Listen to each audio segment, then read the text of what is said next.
We need to talk about Stranger Things. It is one of the biggest shows of all time, and it's been almost 10 years since season 1 dropped on Netflix. This year it all comes to an end with its 5th and final season, so I'm going back to the start and rewatching every single episode before it does. In this video, I'll tell you everything that happens in season 1, I'll answer questions you're left with, solve mysteries, catch movie references, and point out important clues for future seasons. I'll explain the ending, the mysteries of the season, and rank my favourite characters from favourite to least favourite. So if you're doing your own rewatch, let this series be your companion, and like and subscribe for more like this, because I'm planning to do the entire show and the 5th and final season. Before we begin, I would love to know which seasons you like best, so go ahead and drop in the comments your order of seasons from best to worst. If you're new here, I'm MadMorph. This is my movie club where I talk about movies and TV shows that I like, and you can find all of my other channels in the description, including my gaming channel and my podcast where I read books to help you sleep. Zero AI is used in the creation of this script or this video, and this is Stranger Things Explained, Season 1. So let's get into it. It's November 6th, 1983, and Chapter 1, The Vanishing of Will Byers, opens with us looking up at the stars. We watch a scientist running through Hawkins' lab before he's pulled up into the lift shaft by a monster that we can't see. This opening is a homage to Alien, which is a big influence throughout this season and the show. We meet what is called the Party, our main group of kids, with Will, Dustin, Lucas and Mike playing Dungeons and Dragons together in Mike's basement. They battle a creature from D&D called a Demogorgon, which in D&D is a demon lord with tentacles called the Prince of Demons. Will has to decide between casting a fireball or a protection spell for his turn, and this will be important later. Lucas wants him to throw a fireball, Dustin wants him to cast protection, but Will chooses fireball, but his dice rolls off the table. When the boys are leaving, he admits to Mike that he rolled a 7 and says, "It got me. The Demogorgon, it got me." The boys leave the house and go to ride home, and the lights on Mike's garage flicker as Will rides away. The light on Will's bike flickers and he sees a monster in the road and crashes his bike. Some people claim this creature that he sees in the road is not the same monster that you see in the rest of the season. They try to claim it's a main villain from a later season called Vecna. This has been debunked by the creators and is confirmed to be the Demogorgon. I always think the Demogorgon looks confused when Will rides up on him and he's standing there in the middle of the road. He sort of turns like a "huh" towards him, and then Will crashes his bike. There's two ways that this theory goes. Either the Demogorgon was specifically out there looking for Will, or Will just happened to come upon it. Which are you? Let me know in a comment. The first time you see the show, it feels like a total meeting of chance, that the creature escaped from the lab and just Will happened to ride up on it and get its attention. But what if that's not the case? Will gets off of his bike, runs home and locks the door with the chain on. And the chain of the door unlocks itself with nobody there. It opens the front door and lets the monster in. This is not a special power that the Demogorgon has, and it's been teased by the creators that someone or something else is responsible for this happening. I'll tell you my theory on what happened there a little bit later, as there's more we need to do first. Will runs to the shed, grabs a rifle, the monster appears behind him inside the shed, and the light bulb glows bright, goes out, and Will and the monster disappear. And you're dropped into the title screen for the first time with the credits rolling and some of the best theme music you've ever heard. Stranger Things has one of those openings that you just never skip. If you skip this intro, you're clinically insane. It's short, the soundtrack sets the scene and gets you in the mood, and I haven't felt this way about an intro since The X-Files. We meet Jim Hopper, the chief of police of this small and sleepy town, and in my opinion, this is his best season. He's a broken man in a rundown house, popping pills, smoking cigarettes, and insisting that his mornings are for coffee and contemplation, not police work. Meanwhile, Joyce, played by Winona Ryder, realizes that her son is missing. She's annoyed at Jonathan, her other son and Will's older brother, as he was meant to be here when Will got home, but he took an extra shift at work to make some money. This family is not well off. If anything, they're poor and struggling, and it's pretty hard to get out from under. When you try to, your kids get kidnapped by a monster. Will it never end? You instantly sympathize with this family and with Joyce. She is a single mother of 2 boys, just doing her best and working her butt off to make their life better. And I wish I could tell you that she succeeds, but the Byers family is going to have a pretty rough ride for the next 4 seasons at least, and honestly, I think it's only going to get worse in season 5. Side note, don't forget that it was a massive deal that Winona Ryder was in this show when it first came out. She hadn't really done anything big or mainstream for a while and had kind of stepped away from Hollywood. So when this came around, it was this Winona Ryder is back and we've got a big actor in this TV show kind of vibe. It was still a time when it was unusual for big movie names to cross over and do TV. It was shows like this and True Detective in 2013 and Fargo in 2015 and then Stranger Things in 2016 that played a part in making it acceptable for big-name actors to what was seen then as step down to TV shows. At Mike's school, we're introduced to Nancy, who's Mike's older sister, and her friend, the legend that is Barb. At the start of Stranger Things, Nancy is kind of a goody two-shoes, a nerd, a smarty pants with a high GPA and called a priss by characters in later seasons. But the twist is she started to see the popular and cool boy in school, the king of Hawkins High, Steve the Hare Harrington. Barb pokes fun at her about having some upward mobility and popularity rising, that she'll be one of the cool kids now, which seems to be a theme that returns throughout the show. The social politics of school, being a nerd, being a freak, being a geek, or being one of the popular kids. Which were you? We meet Steve, and the thing with Steve is that a lot of people look back on Stranger Things when they don't rewatch it, and they think that he is a terrible, awful person and a huge bully in this season, and undergoes this radical change. And he does make some questionable choices during this season that we'll go into and we'll talk about them as they happen, but generally he is kind of a good guy from the start. Jim Hopper, the chief of police, is late to work and he's hearing about missing gnomes as being reported. It shows how this town is very low-key and nothing bad ever really happens here. With Hopper saying, "The worst thing that ever happened in the 4 years I've been here is an owl attacked Eleanor Gillespie's head thinking it was a nest." But waiting in his office is Joyce Byers to ask about her missing son, Will. Joyce says he's not like you, he's not like me, he's not like most when describing her son. She says he's a sensitive kid, that his dad used to think he was queer and call him the F word. To which Hopper says, "Is he?"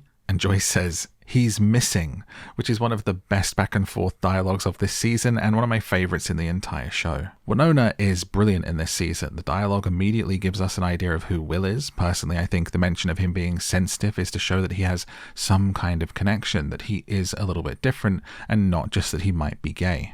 But the way that Winona Ryder plays Joyce in this season, there's a little bit of mania to it. There's a desperation in it and a power as well, which I absolutely love on rewatching. We meet Dr. Brenner, who's in charge over at Hawkins' lab, and him and his team investigate that hallway that we saw at the very beginning of the show. The scenes are very reminiscent of Alien as they explore, find goo, dark vines, and a red hole growing in the side of a wall, and mention a girl saying she can't have gone far. We then meet said girl in Benny's Burgers. It's little Millie Baldy Bobby Brown, who for now we'll call 11. Try saying that 10 times fast. She sneaks into this diner to eat some food, and the owner, Benny, being a good guy, notices that she looks like a runaway and a generally unkempt little scamp, and sits her down to feed her. He's asking if she's hurt by anyone. Did she run away? And he sees a tattoo of the number 11 on her arm and asks what it means. She points at herself and says, 11. The sound of the fan annoys her, and we see her use her psychic powers for the first time to stop it. In about 2 minutes of screen time, we have a perfect and mysterious introduction to this new character who will become a core part of the show. And honestly, the scenes that you get with Benny, he's great. He's played by Chris Sullivan, who I know from the show This Is Us. But we don't get to enjoy Benny for too long because he calls what he thinks is social services and trying to do the right thing by the kid, but it's intercepted by people listening to our phone calls. A team arrives to collect 11, but they murder poor Benny in the process, so there's no witnesses. This lets us know that this is a very serious and top secret experiment. 11 runs, and when the men try to stop her, we then see them on the floor, dead, and she is gone. It's kind of funny on a rewatch realizing just how many people 11 kills without really thinking about it, especially if they're anything to do with Hawkins' lab. I kind of love that this little kid is just tilting her head and snapping necks all over the place, even though she's actually really wholesome and really loyal to her friends. We then get one of my favorite subtle scenes from this season because you see Hopper doing some actual good police work. He finds Will's bike and takes it to the Byers' house and notices a dent in the wall where the door was swung open whilst Will was running away. He sees the family dog barking outside, which leads him to the shed where Will was taken. We find out later that Hopper was actually a homicide detective in New York City for a few years, which explains why he's not just the bumbling buffoon of a small-town cop that you expect, or maybe how he was painted earlier on. It's not something that's really explored much more than that, so I really like this scene where it's very much show don't tell, and you just kind of pick up on the fact that actually this guy's kind of a decent cop. The light goes out and he's in the dark in the shed and can hear squelching and kind of a hum coming from the corner of the shed, but when he looks there, the light comes back on, and the other cop behind him says, "Are you deaf? I've been calling you." This is an interesting moment. I think there is some kind of little portal to the upside down in the back of this shed that was closing up. This will make more sense later. What it would do is explain how the Demogorgon got into the shed behind Will in the first place, as well as above the guy in the lift at the beginning. The Demogorgon essentially can open temporary little rifts in space and time and move around our world without being seen. The adults go searching in the woods for Will, and Hopper has a convo with the teacher Scott Clark. He's the kid's science teacher and he'll pop up a few times. In this conversation, Hopper says his own daughter Sarah loves space stuff and that she lives with her mother in the city and walks off, but another person there tells the teacher Hopper's kid died a few years ago. In just this opening of the show, we're really building up a picture of this man and why he's so broken and lost, and this bit of information really is key to why he does what he does for the rest of the show. At the same time, Joyce gets a weird phone call which is just static and Will breathing, and the monster growls and the phone gets zapped. At the same time, the young crowd, the boys, are looking for Will on their BMXs in classic 80s movie style reminiscent of the Goonies, E.T. and more. And they discover the girl, 11, out in the middle of the woods, and the first chapter ends. Personally, I think this is one of the greatest openings to a series in TV history. But what do you think is the greatest first episode in TV history? Let me know down in a comment. My pick off the top of my head is probably Lost. Chapter 2 begins with the boys and 11 in Mike's basement as they ask her questions, but she isn't talking back. Early season 11 barely talks. She's socially inept and knows only a few words. When she's given clean clothes, she almost changes right there and then in front of them, and the boys have to scream, "Ah, no, no," and send her away for privacy. She has this kind of alien quality as this out-of-touch special kid who will grow and adapt as the show goes on. Originally, they considered having 11 actually never talk and be completely non-verbal, probably when the season originally was meant to end with her dying, but they changed both plans. Joyce tells Hopper about the phone, but he just says the storm must have did it and thinks that it was a prank call. Joyce is a desperate mother wanting to be believed, and she says, "You think I don't know my own son's breathing? Would you know your daughter's?" She realizes that she's crossed a line with that one, and Hopper turns away for a moment, and when he turns back, he's got tears in his eyes. Hopper losing his kid is his defining dark moment. Mike sneaks Elle breakfast in the form of Eggo waffles, and sales of Eggos in the real world actually jumped up 17% after this show. It becomes 11's favorite food and it appears a lot, so everyone watching was buying them and eating them as well. In this first season, the product placement was originally very organic, but it would become an actual partnership later on in season 3 between Kellogg's and the show. Honestly, the product placement gets a little bit out of hand later on as Netflix was just raking in the money for this show, but we'll cover that later. For now, enjoy the pure organic goodness of season 1 Eggos before the corporation get their claws into it. 11 lets Mike know that the people who want her and where she's from, it's bad people, and she does a little finger gun at him, implying it's curtains for everyone if they find her. Jonathan, Will's older brother, is putting up missing posters in the school for Will, the boy who went missing at the start of the show, and Steve and his friends make jokes about him, but Nancy's broken wing syndrome kicks in and she immediately falls in love with his creepy little soul. She looks at him like he's the kid in American Beauty who films plastic bags in the wind and goes over and offers her condolences for Will being missing. We get a flashback of Jonathan introducing Will to the song Should I Stay or Should I Go by The Clash. This will be important later. Dr. Brenner, aka Papa and the boys, investigate the shed where Will was taken and find the same goop that they found in the lab. 11 sees a photo of Will and points at him, and she has a big reaction to seeing it. She recognizes him, and Mike says, "You know Will? Did you see him?" This as yet hasn't been explained, but here's the deal. Remember when Will was taken and the door was unlocked with telekinesis? People wrongly thought that this was a power that the Demogorgon had in the pilot that was never revisited. Even the dumb Google AI thinks that it was the Demogorgon who opened the door, but this will be proven false. People are waiting to find out in season 5, but there are literally only two options. options. It's either 11 herself who did this, which is why she knows what Will looks like because she was there when he was taken. The timeline of things doesn't actually let us know what 11 was doing before she showed up at Benny's. She could have been there when Will went missing. Or it's a villain from later seasons called Vecna. This is a mystery that I'm curious to see solved, and I'll revisit it when the new episodes are out in my Season 5 video. But what we can say is that it's not the Demogorgon, that the creators themselves have said the Demogorgon doesn't have these telepathic powers. Personally, I'm convinced it was 11 that did this, and there are more clues that happen in this season which I'll point out to you when they come up. Joyce sits in her chair holding the phone waiting for another call. It shows us from early on how she believes it was Will and how she's not giving up hope. Hopper peers off into the water at the quarry and says if you jumped off of here it would be like hitting concrete. I wonder if this will become relevant later. He's called to Benny's Burgers because they've found Benny and there's no sign of little Millie Baldy Bobby Brown.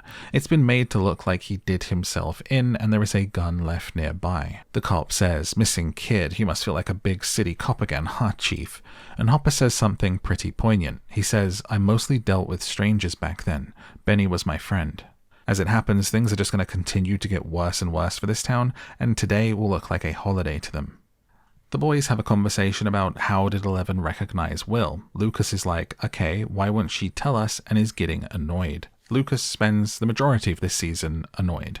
Mike points out that they're all in danger, but when Lucas tries to leave, Elle shuts and locks the door with her mind powers, showing us that she can lock doors from a distance and probably unlock them as well. Nancy takes Barb along to Steve Harrington's house for a little sneaky hangout, and Barb's all, "He just wants to get into your pants, Nance, this isn't a good idea." And she notices that Nancy has a new bra on, but Nancy tries to laugh it off, saying, "You can be my guardian, I'm not gonna be doing anything, that's silly." Spoiler alert, she did something, and she was silly. Hopper wakes up in the middle of the night with a lady in his bed and confesses to her that he feels cursed, that the last person to go missing in this town was the summer of 23. Some people have mistakenly thought this is a girlfriend or a love interest that was then forgotten about without realizing that the point of this is a little bit darker. Hopper is a man with the weight of the world on his shoulders and the trauma of his daughter's death on his hands. He copes with it with all of the bad habits that you see through this season, and one of those is the women of this town.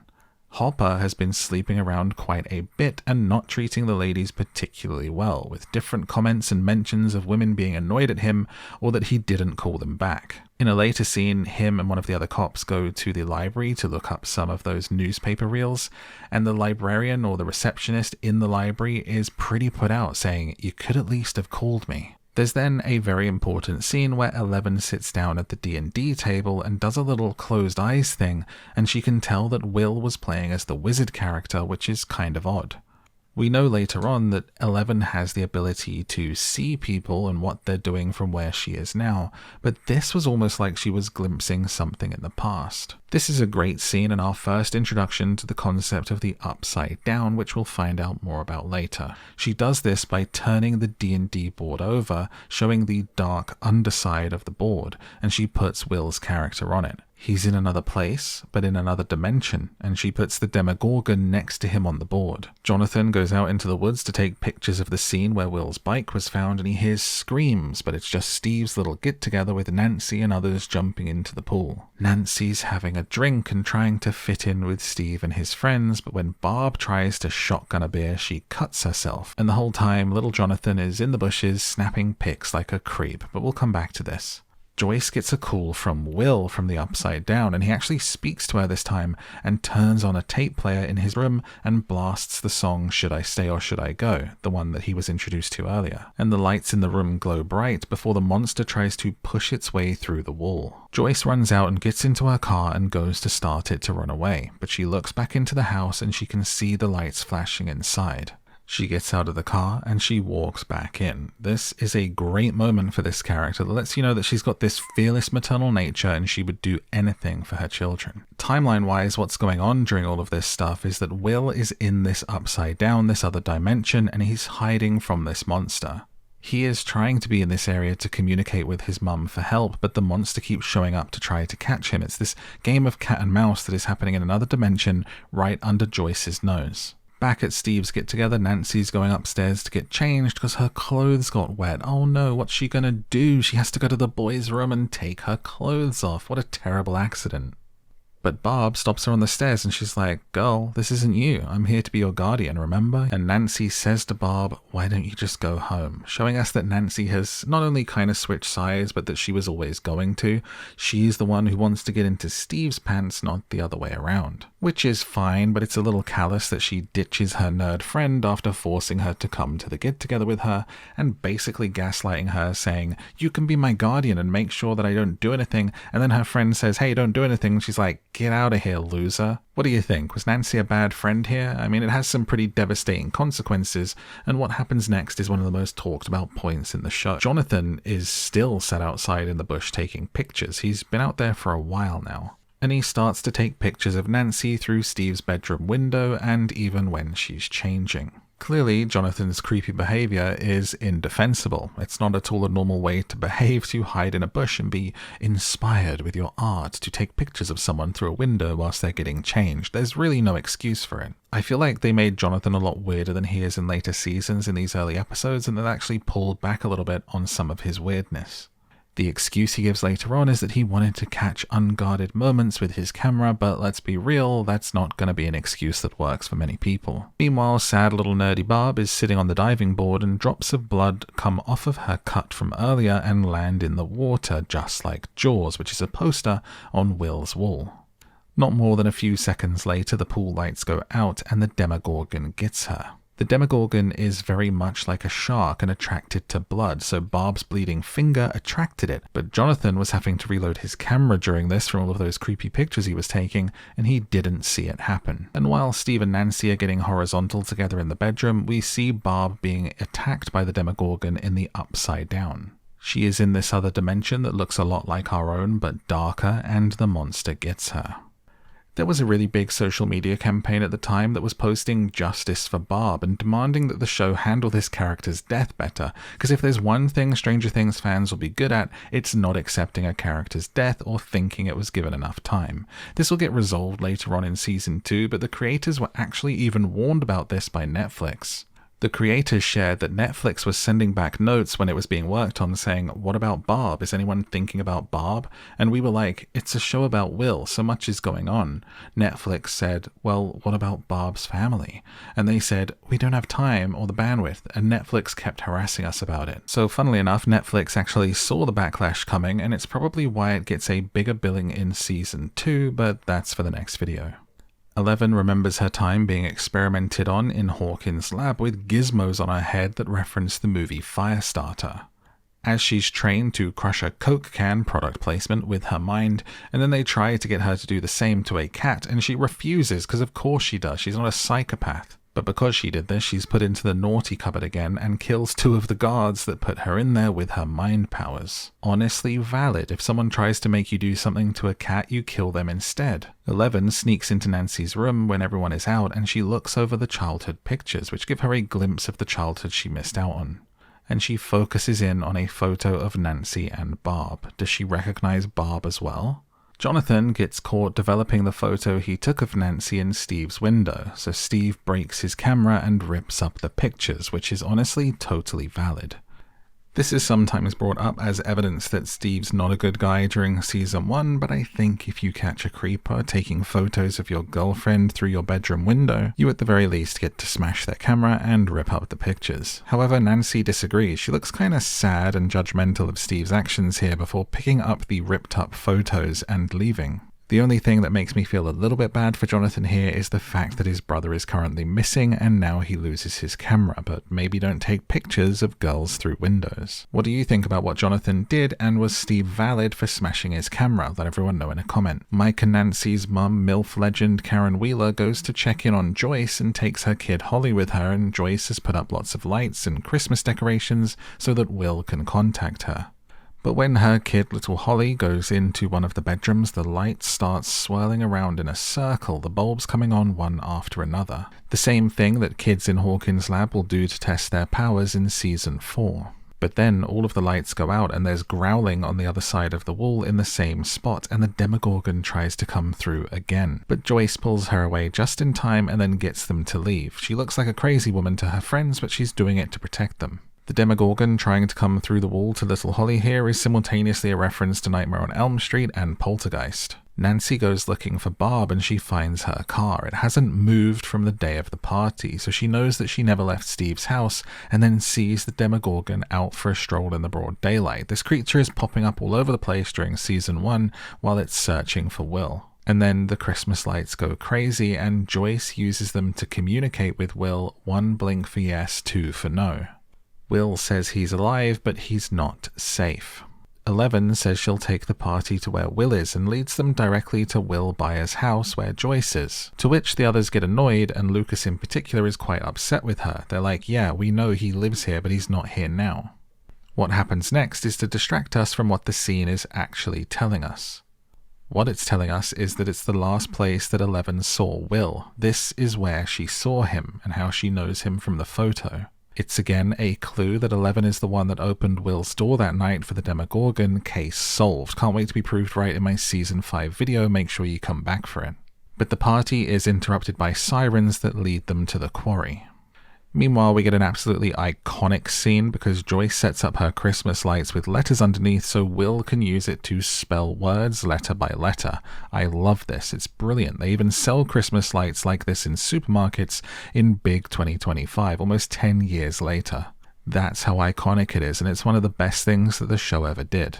Joyce asks where he is and Will spells out right here because he's in the Upside Down, a mirror version of Hawkins. He's right there in the house and in the room with her, but on the other side of the board. And then he writes R-U-N. Run. And the monster tears through the wall and Joyce runs. At the same time, the party is led by the sirens to the quarry and a body is pulled from the water that is thought to be Will. The boys are convinced that their friend is dead. They're angry at 11. Mike especially, who has been defending her to this point, is shouting at her, "What is wrong with you?" Even Lucas at this point is saying, "Mike, don't do this, man," and Lucas has been giving Elle a hard time all season, but now he's defending her. And Mike just gets on his bike and rides away while we have this amazing, slow, sad version of Heroes by Peter Gabriel playing. It's a classic Stranger Things montage as Joyce and Jonathan hug and cry, and Mike hugs his mum and cries. It is super effective, and I get choked up every time this episode ends, even though I know the body is actually not Will. Spoiler alert. But when this first aired, you're thinking, has Joyce been talking to a ghost? Is that why there's the poltergeist ticket scene? Is the kid really gone? Everyone's crying. Oh no, it's so sad. And it's an amazing way to end this episode. Chapter 4 again starts with us looking up at the stars. This is becoming a recurring thing as we pan down to the Byers' house. Do you think we'll get an alien connection to the Upside Down or what's going on here, or do they just like pointing the camera at the sky? Come back for the season 5 video to find out. Joyce is told that the body that they found is Will, but she instantly doesn't believe it, and she tells Hopper about the monster without a face. He has a heart-to-heart with her, saying that after his daughter died, he saw her all the time. He didn't know what was real anymore. Mike is still pissy at 11, so she uses her powers to tune a walkie-talkie to the Upside Down, and they can hear Will singing, "Should I stay or should I go?" to himself. So they dress 11 up in one of Nancy's dresses and a wig, which is a total reference to E.T., as they take her out into the outside world and sneak her into school to use a more powerful radio. When they put the wig on, Mike is like, "She looks pretty," and the crush that he has on Elle starts to reveal itself. When they get to the radio room, it's locked, and Dustin says to 11, "Hey, do you think you can open it with your powers?" And she looks shocked. But it's not a shock like she's shocked at him suggesting this. She looks like she's been busted. She looks like she's been caught doing something. This is something that you don't notice until you're aware of the theory that she's the one that opened Will's door, and then it makes perfect sense. It turns out someone from state did Will's autopsy and not the usual coroner, which is suspicious. It's weird, and Hopper is picking up on it. Joyce is shown her son's body but still doesn't believe it. She says, "Whatever that thing is in there, it's not my son." Even Jonathan thinks that his mum is crazy, but she doesn't waver. Meanwhile, in Hawkins' lab, Papa and the boys are sending a guy through the fleshy gate to investigate, and a tether is attached to him. But after some growling and trying to pull him out a la Jurassic Park, all that emerges is the wire snapped and covered in blood, but with no man attached to it. Oops. Nancy pieces together the photos that Jonathan took and sees something in the picture, cluing her in that something else was there that night and took Barb, potentially the creature that she saw in the woods. And at school, Mike stands up to his bully for calling Will gay and saying he's flying around with the fairies in fairyland and pushes him over. When the bully stands up and a fight is about to begin, 11 uses her powers to make the bully piss his pants. Nice. Nancy goes to Jonathan whilst he's at the funeral home picking out a coffin for his little brother's funeral. A terrible time for Nancy to do this, but she mentions the man with no face, and he realizes that his mum might not be crazy after all. The pieces are all coming together quite quickly, and all of our characters are unraveling the different mysteries on their own in different places. Hopper straight up beats a fellow cop up to get info about why he was out there to find Will's body and who told him to be there, because he's getting suspicious too. And the trooper admits that he was told not to let anyone get too close to the body. And we get a flashback of 11 being used and trained in her powers for remote viewing. This is the idea that you can use psychic powers to view someone else somewhere else in the world. But 11 takes it one step further and is able to make what she hears whilst doing this viewing come out of the radios. So she is able to find Will in her mind and see him where he is and transmit back what he's saying to the school radio. They tune in at the exact moment that Will is talking to his mum through the house wall, to the point where she strips back the wallpaper and actually sees Will through this kind of disgusting flesh wall, and he's right there whilst the monster is coming to get him. At the same time, the radio fries and the wall closes up as 11 comes out of her trance. Honestly, I think this is showing us that when 11 is using her powers to see into the Upside Down, it is causing the barrier between the worlds to thin.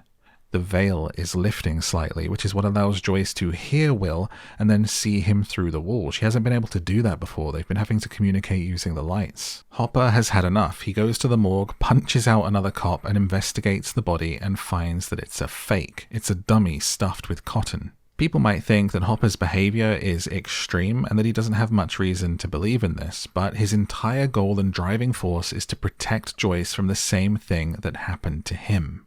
The never-ending pain, trauma, and grief of losing a child. This is why Hopper is so determined and so extreme with the actions that he takes to get to the bottom of this. Chapter 5 again opens with a shot of the stars in the sky, and this time pans down to Hawkins' lab again as Jim Hopper sneaks in to try and finally get some answers as to what the government is doing here. Joyce's ex-husband, Lonnie, shows up for Will's funeral. Boo this man, boo him in the comments. He tries to tell Joyce that she's crazy. And Mike explains to his friends and to us what he thinks the Upside Down is, once again turning the D&D board upside down. He says if Will is at his house, but we couldn't see him because he's on the other side of the board. Dustin says, like the Veil of Shadows. It's another Dungeons & Dragons term. In D&D, it's a dark reflection or echo of our world, a place of decay and death, a plane out of phase, a place of monsters. It's right next to you and you don't even see it. Dustin saying this is cut with Hopper exploring the lab and actually finding the gate to the Upside Down while the boys are talking about how to get there. But before Hopper can look any closer, he's caught by men in hazmat suits. Papa and the boys are on it. There's a funeral for Will, sad, so bring down the funerals for people Joyce loves counter and mark it 1. Hopper wakes up back in his cabin, covered in sweat, with pills and a gun on the table next to him. A lot of people don't seem to catch that this is a warning. The lab is telling him what's going to happen to him if he keeps snooping, but he won't be waking up. They will be staging his death scene. The fact that Jim is the chief of police, I think, is the only reason he gets a pass. They don't want the noise and the smoke that would bring to do away with him at this point. He then finds a bug in his house showing that they're listening to him. But they don't know Jim Hopper like we know Jim Hopper, because all this does is confirm to him that he's on the right track, that they're worried about him finding out more, and makes him more determined than ever. Now for one of the coolest scenes in all of Season 1 after the funeral. It's at the wake and the boys ask their science teacher about other dimensions and how you would travel there. He explains it like this. Picture an acrobat standing on a tightrope. The tightrope is our dimension, and our dimension has rules. You can move forwards and backwards. But now imagine that there is a flea on the tightrope. It can also go forwards and backwards, but it can also travel along the side of the rope and even go underneath. that the only way an acrobat, a human, would be able to get upside down would be to create a massive amount of energy to open up a tear in time and space and create a doorway or a gate. And in this metaphor, we can put it together that the Demogorgon is the flea. It has the ability to travel from the upside down to our world and back, creating tiny rifts that close behind itself. The boys realize their compasses are messed up and they're pointing in a different direction. They assume if they follow it, it will lead them to this gate. And Joyce finds out that the only reason Lonnie came back is because he's planning to sue the company that owns the quarry for Will's wrongful death, so she screams at him and kicks him out. Boo this man, boo him in the comments. Nancy and Jonathan get ready to go and investigate the scene where Barb went missing, and this outfit of Nancy's is great. They should have kept dressing Nancy this way, it's so good. But we'll talk more about Nancy's terrible wardrobe later on in another season. At this point, Hopper is sitting on the floor and calls his ex and the mother of his child. She's like, "Why are you calling me here? I told you not to." He says he just wanted to hear her voice. He says he doesn't regret any of his time with her. I'm a sucker for a scene of someone calling their ex and the one that got away, especially when it's super tragic as to why they aren't together. And when he hears his ex's new baby crying in the background, confirming that she's moved on or got someone new and a new child, he just says, "Yeah, I've been drinking and take care of yourself," and hangs up. But why did Jim call his ex-wife? This is Hopper crossing the threshold. He knows what that warning was this morning and how serious this is. He knows if he keeps going down this road, he's probably not going to make it out alive. So he calls the one person in this world that perhaps he still cares about and who might care about him other than Joyce. He says his piece and makes amends before crossing the threshold. She tries to call him back because obviously if you got a call like that you would be worried, and he just pulls the phone out of the wall and picks up the evidence about the lab and walks out of the cabin. The party walk along the railway track in a homage to Stand By Me, and we get another flashback to more of what the lab were doing with Eleven, putting her in a tank and using her remote viewing powers to spy on the Russians. To do this, we see that she enters into another dimension, the blank space, the black space in between, but when she's in there, she realizes she's not alone. We hear the Demogorgon in there, and it chases her. It's revealed that the boys are going around in circles whilst looking for the gate because Elle is using her powers to change the compasses. Lucas is pissed, and he calls her out on it, and she admits it, saying it's not safe. She's trying to protect them, but they aren't happy about it. Lucas and Mike get into a fight over this because Mike's trying to defend Elle, while Lucas says, "For all we know, it's her fault. We're looking for a monster, but did you stop to think that she could be the monster?" Which again is another clue to the fact that all of this is Eleven's fault, especially the fact that Will has gone missing, and indeed, she is the one that opened the door. While the boys are fighting, Elle uses her mind powers to send Lucas flying, and he gets knocked out. Mike shouts at her, "What is wrong with you?"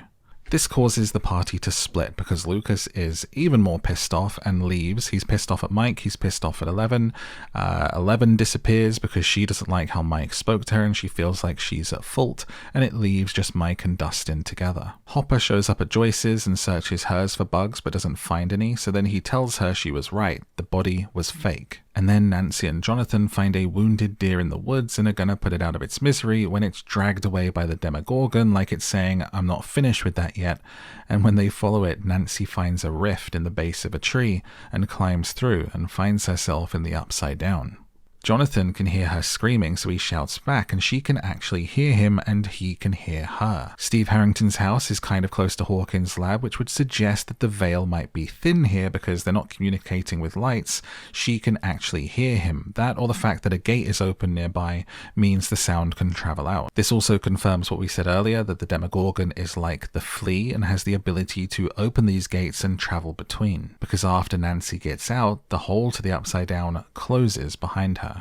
Jonathan takes her home to take care of her, but Steve was here to see Nancy, and he climbs up and sees through the window Jonathan putting a jacket or a jumper around her, and it looks like he's got his arm around her. This boy goes jumping to conclusions, as you would, conclusions that would be proved true later anyway, but not right now.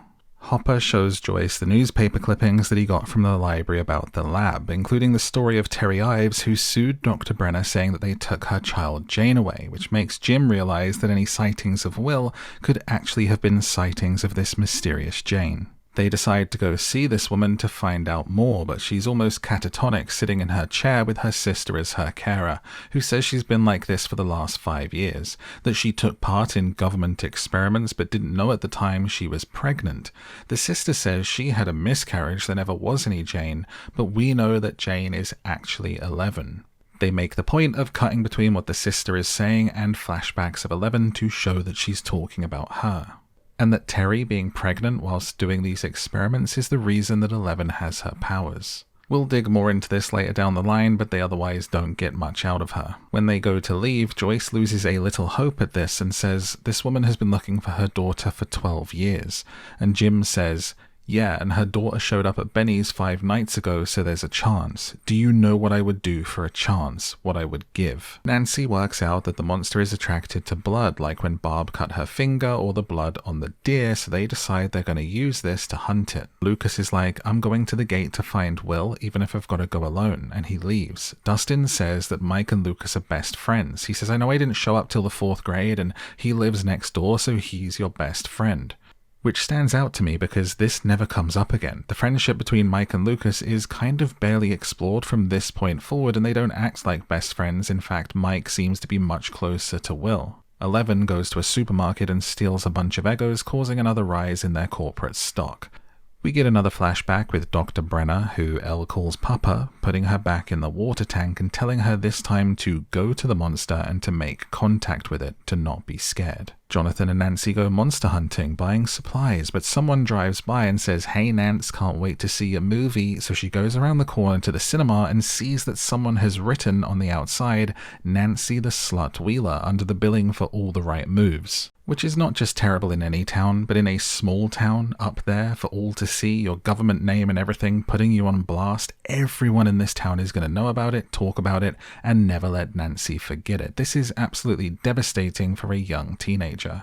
She sees Steve and his goon friends in a nearby alley, and they're currently graffitiing Byers is a perv onto the wall in the same red spray can, confirming it was them, so she slaps Steve across the face, and it also confirms that graffiti on walls is the Twitter slander mill of the 1980s. Nancy realizes what Steve has seen. He must have come by and seen Jonathan there, and Steve's like, okay, finish the sentence. What was it then?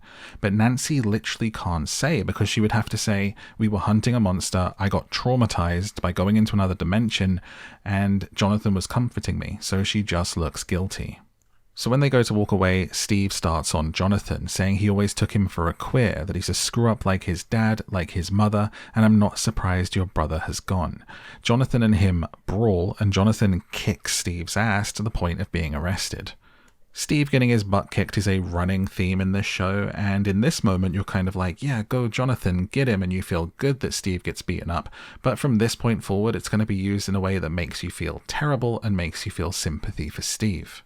This is another one of those moments that's used to discuss Steve being a terrible person in the first season. Now, he's not a great person, maybe not even a good person, but I don't know if this makes him a terrible person. These are teenagers. He thinks he's been cheated on, so he's lashing out at the guy that he thinks she did it with and saying some pretty hurtful things. Was it nice? No. Was it valid? Probably not, but it's understandable. What do you think? How big of an a-hole is Steve in this season, from a scale of 1 being not at all to 10 being the biggest a-hole ever? Let me know in a comment.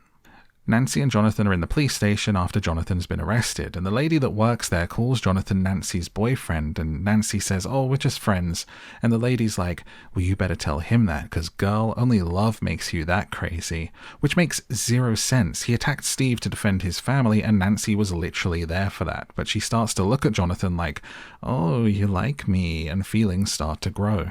The bullies get Dustin and Mike, and they're going to hurt Dustin unless Mike jumps off the quarry into the water. Remember what Hopper said earlier? It'd be like hitting concrete. But Mike actually jumps off to save Dustin from the bullies, but somehow he doesn't hit the water. He magically floats in the air and is lifted back up to safety. Surprise, 11 is here, and she uses her superpowers to break the bully's arm, and they run away. I don't know about you, but I'd rather piss my pants than break my arm. We then flash back to the moment that Elle makes contact with the Demogorgon in the black space between worlds, and that when she did and touched it, she screamed and had such a reaction that she caused a rift that opened the gate, and she admits to Mike that she did this. She says, Mike, the gate I opened it. But when she says I opened it, does she mean the gate or does she mean Will's door? Because 11 so is the one that opened up Will's door and let the Demogorgon inside. I'm not letting this go. This theory is going to be proven true. The boys go home, but the house is under surveillance and the government's going to show up to take Elle away. But Lucas has seen this on his solo mission to the lab and he radios his friends to warn them, saying they know about 11, the bad men are coming. And then Papa and the Bad Men show up, which would make a great name for a band as well. It's a reference straight out of E.T. as the government pulls up in vans and the boys and 11 cycle away on their BMXs whilst being chased. She uses her powers to flip a van over the top of them, which is awesome as we continue to learn just how powerful she is. Another homage to E.T. because in that movie, E.T. the alien makes the kids' bicycles fly over the police, but in this chase, 11 just makes the authorities fly over them instead. A little bit of a subverting of expectations there. And the party's back together after they escape. Lucas apologizes to 11, she apologizes to Lucas, and everyone says sorry, and we're all back together. The Hawkins lab agents go into the Wheeler house, Mike's home, and say that he's been hiding a girl in there, and the dad is like, our son with a girl? Daddy Wheeler will never not infuriate me. I can't tell if there's something off about him, or it's just that he's a cliched and typically useless 80s husband character trope, but he annoys me. Hopper and Joyce show up at the police station and get Jonathan free, and they all share what they know. Steve decides his friends are douchebags, and he leaves them behind to go wash off the graffiti, even though he wasn't the one to do it. He let it happen, and he wants to make amends. This is the start of Steve's redemption arc, and let's be honest, all the best people have to go through either a redemption arc to get there with some kind of tragedy or some serious self-reflection before changing their ways. It's just how good people are made. I don't make the rules. All good heroes need a defining moment, a crossing the threshold. Am I wrong? The party are hiding in the junkyard and the government shows up to get them, but they've radioed Hop and he shows up and saves them, which brings our entire crew together for the first time in the show at the Byers house. The adults, the teens, the kids, they're all together and they share their info and make a plan. The boys explain the upside down, just like their science teacher did, and say that there's a gate, a way to get there, and Hopper puts 2 and 2 together and understands that it's what he saw in the laboratory.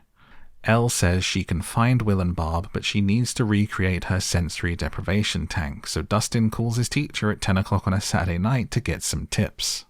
I love all these moments like this that happen that show you how you can't just Google something in that era. You had to ask an expert, call a friend, get a book out at the library, look things up. It's another perfect reason that every mystery should be set before the year 2000, because otherwise someone's just going to chat GPT how to make a sensory deprivation tank, and that is terrible storytelling. They're going to need a lot of salt, so they go to the school gym where salt is stored for the roads, and they set up a kiddie pool inside and fill it with water and salt. There's a lovely moment where Joyce is really soft with 11, saying, I'm going to be right here the whole time. If it ever gets too scary, you just let me know, okay, honey? This maternal, loving energy contrasting with Papa's energy of telling her what to do and to go to the monster. A lot of these experiences for 11 are the first time anyone's really been kind to her when they weren't trying to get something out of her. It shows what kind of person Joyce is, that even in these moments as a desperate mother, and this is the kid that could potentially find Will for her, she's not screaming at her, she's not demanding she gets into the pool and finds Will and forgetting that this is also a child that is doing this and putting herself at risk to find it. I just think Joyce is a great character, honestly. I also love that Stranger Things is a show where adults, teens, and kids are working together rather than your typical trope of the kids are the only ones that know what's going on and the adults either don't believe them or are all too stupid to do anything about it. Stranger Things is about an ensemble, a mix of people, a motley crew of misfits and all ages and types of people coming together for the greater good, and I love that. Being in the pool magnifies 11's power, so she's able to remote view and find Barbara, but she only finds her body with a slug creature crawling out of the mouth as she says gone, gone over and over, which lets Nancy know that her friend is muerte.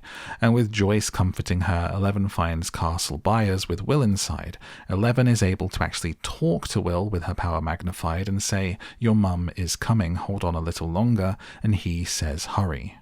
Hopper goes to leave. He's going to go to the lab, go through the gate, and get Will back, and he tells Joyce to get back inside, and her reaction here is perfect.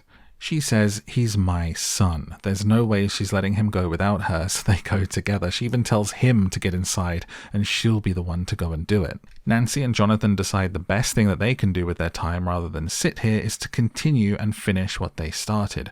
Hunt the monster, distract it, kill it, and give Joyce and Hopper a better chance at success. But Joyce and Hopper are caught trying to get into the lab, and the episode ends with us seeing Will actually in the Upside Down as the monster bursts through the wall of his fort to get him. The finale of Season 1 starts with, you guessed it, us looking up at the stars and panning down to Hawkins' lab. Hopper cuts a deal with the people in Hawkins' lab, saying you're going to give us everything we need to find Joyce's son and let us go, and we'll forget that any of this happened. He actually ends up selling the kids out in exchange for getting to go into the gate to try to save Will. He cuts a deal. As the chief of police, he says he'll keep things quiet, stay out of their business, and also he will tell Papa where 11 is. This is pretty messed up. It's probably the worst thing that Hopper does this season, but it's because he's solely focused on saving Will and preventing Joyce from losing a child like he did. He's got tunnel vision. However, the only reason that Dr. Brenner agrees to this is because he actually thinks they have zero chance of surviving the Upside Down. He's like, great, tell me where the kid is and you can go in there and die. Not a problem. Hopper and Joyce go through the gate and begin the search for Will, and while Hopper has to coach Joyce how to breathe a little easier with the hazmat suit in this unknown place, it gives him flashbacks to his own child's breathing, just like earlier. While Jonathan and Nancy set a trap for the Demogorgon in the Byers house, and they draw blood to lure it to them, like chumming the water in Jaws, which when you think about it, it's kind of crazy. I'm going to assume it also has to be a combination of drawing blood near the Byers house or where the veil is thin, because otherwise people in Hawkins must have been scraping their knees or chopping vegetables and nicking their finger, and then suddenly, oops, there's a monster climbing through the wall. It doesn't quite make sense, but let's just assume that it does. But it's not the monster that shows up at the smell of blood, it's Steve because of the smell of Nancy, and he's begging for her back. But when he sees her bandage, he thinks Jonathan's hurting her and forces his way in. Nancy literally points a gun at him and tells him to get out, which really confuses Steve. He says, what? And so begins our journey into Steve becoming the most confused and beat up pretty boy in all the Stranger Things. But it's too late to get him out. The monster is here, the lights go crazy, and it crawls through the ceiling. They run away, and when there's a break in the action, Nancy tells Steve, you need to leave. It's gonna come back. It's a moment that parallels Joyce's leaving earlier exactly as Steve makes it to his car and sees the lights flashing inside, thinking about going back in. And he does this just in time to save Nancy with the famous bat with nails in it. They trap the monster, set it on fire, and it disappears. This is Steve's own little crossing of the threshold. After first being beaten up by Jonathan in a fight, he then stood up to his friends, and his friend pushed him around and made fun of him for not being able to beat Byers. And now third time is the charm as he finds the courage to engage and beat a literal monster from another dimension, teaching us, the audience, that Steve is pretty brave, and more so that he'll do anything to keep Nancy safe. In the Upside Down, Hopper and Joyce explore looking for Will, and Hopper finds an egg that is full-on an alien reference and shows us the Demogorgons, or perhaps something else, are hatching out of eggs in this place. And then he finds a stuffed toy, because the Upside Down is a mirror of Hawkins. It's like a snapshot frozen in time.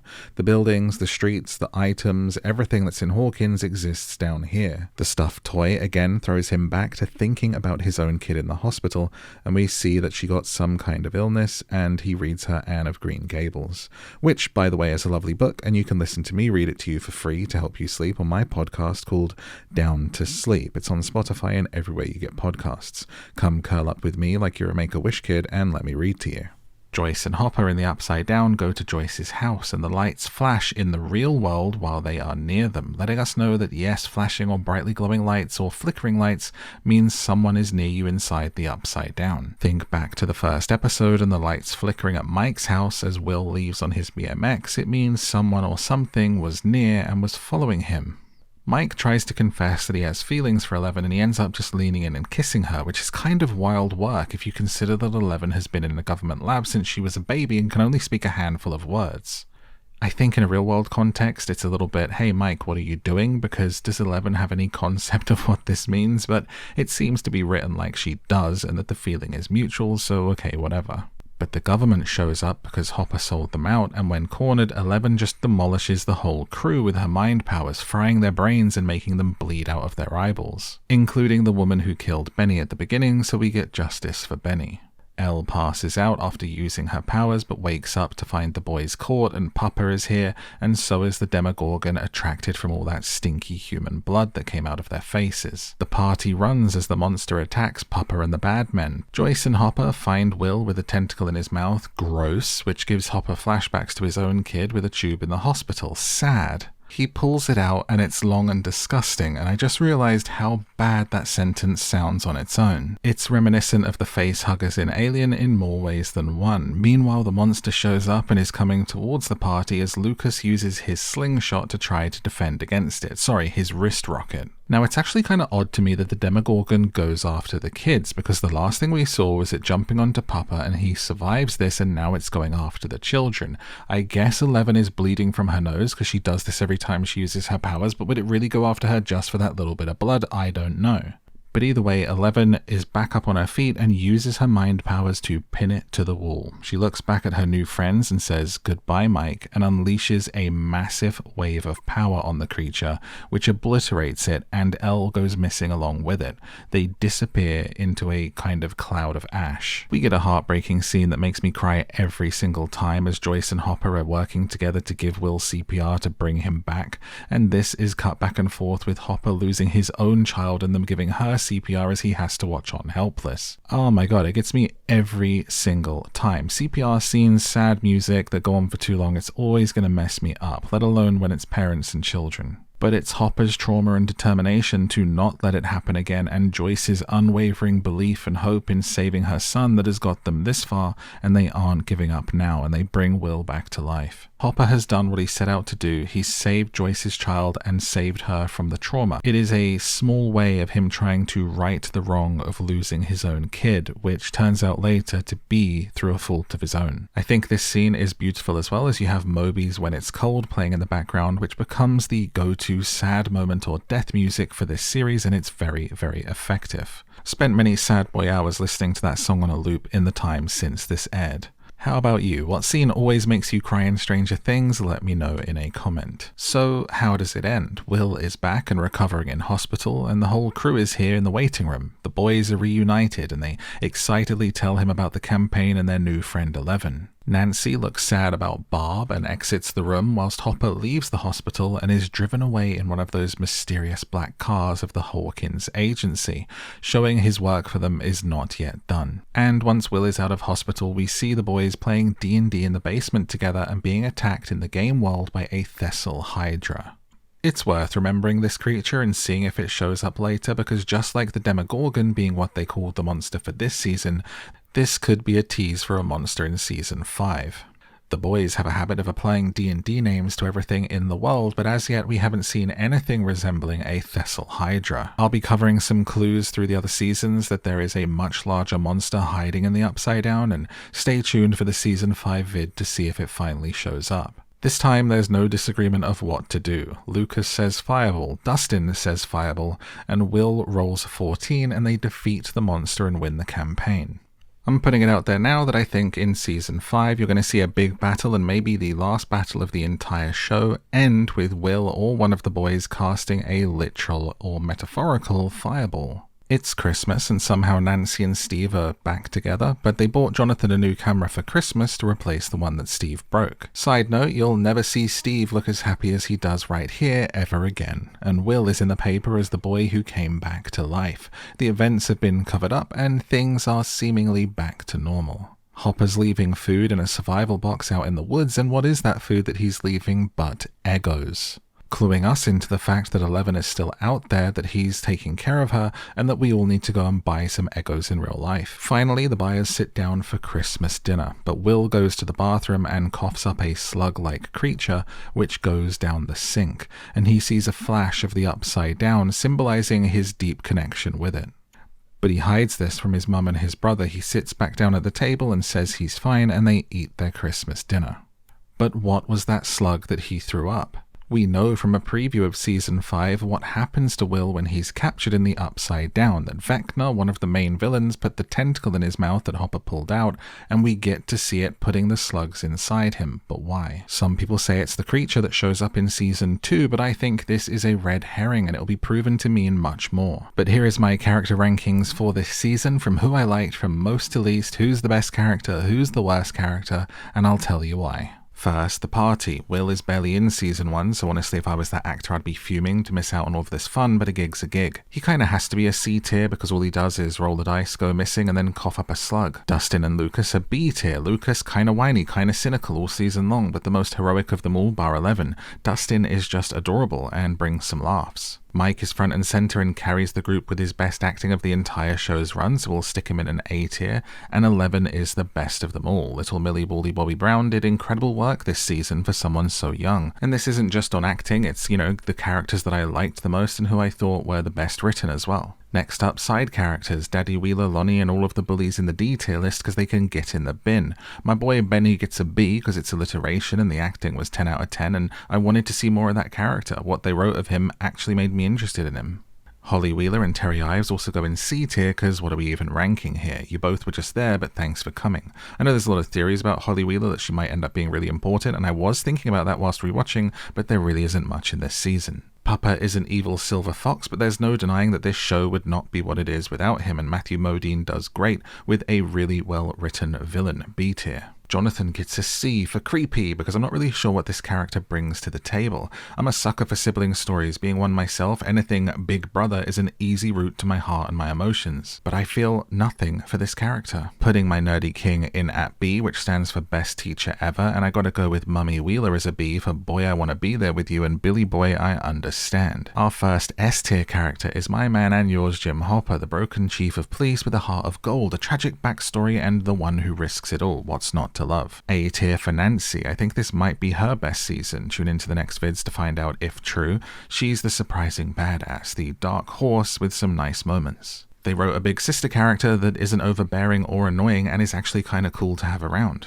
Steve the Hare Harrington, king of Hawkins, but not of this list. B tier, I'm sorry, even that might be rose-tinted because of what comes after. This is not a knock on the character, he just doesn't get a ton of screen time in this one to be a favourite or do anything to really write home about. He will rise in those ranks in the following seasons, for now it's just another fight he has to lose. Mama Joyce, Queen Winona, you are S tier all the way, always. Perfectly written, perfectly acted, and I could rewatch this show just for her performance. Her and Jim Hopper are the standouts for this season.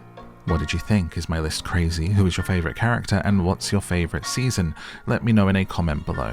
I'll be back with a Season 2 video and a Season 5 video once it airs, so now is a great time to like and subscribe to make sure you don't miss it, and let me know in a comment what you thought of Season 1. I absolutely love Season 1. I think it is one of the best seasons of this show. I'm not going to reveal my final ranking until we finish this whole series, but it is up there for me. This one took me an ungodly amount of time because it's a full season and not just a movie, so please hit that like if you enjoyed it. The next video will probably be a Season 5 one, and then I'll go back and do 2 and 3 and 4, rewatching them with new info from the first volumes of Season 5. We can talk big theories and mysteries being solved, I'm sure. If you want to watch something else right now, click one of those videos on the screen or check out my gaming channel or bedtime story podcast to help you sleep in the description below, or go to madmorph.com. My voice is about to give out after doing this for the last couple of days, so I'm gonna get out of here. And if you've made it this far, if you ever end up in the Upside Down, shine a light near me and I'll risk it all to get you back, because that's how much I appreciate you.